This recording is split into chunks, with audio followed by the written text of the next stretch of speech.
at na paglusob mamaya. At ikaw pala ang may pakana nito, Ginoo. Ginoo, sunugin mo ang mga aklat at iyong mga kasulatan dahil hindi maiiwasang ikaw ay masangkot at mapagbintangan. Bilisan mo, Ginoo!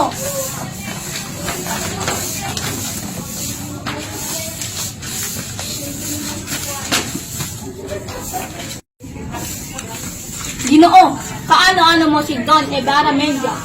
Siya ang aking lulo. Pinaikli lamang ang kanyang apelyido. Isa rin siyang baskungado.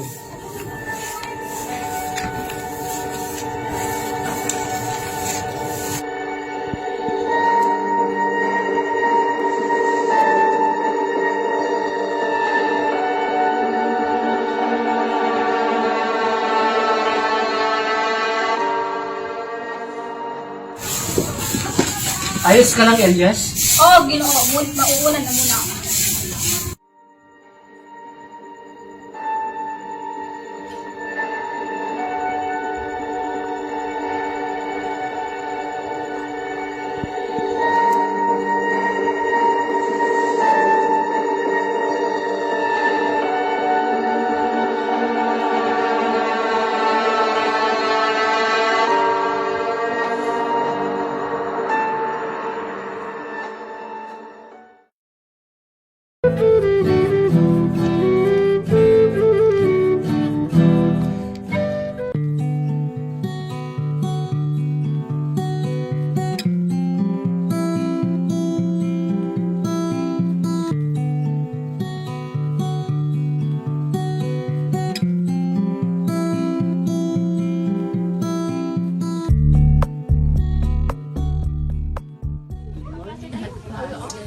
Magandang araw sa lahat na opisyales ng San Diego at sa ating Friday.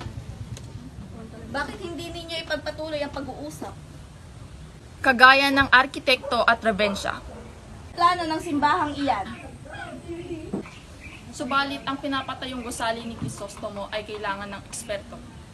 Eksperto, ang isang paaralan ay binubuo lamang ng 4 na pader at isang bubong na sawali. Sandali lamang, Padre Damaso.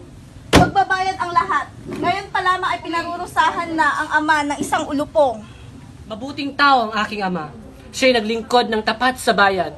Nagtiis ng kalukutan para sa isang anak. Kayong mga makapangyarihan, hindi ba't nararapat lamang siyang mamatay?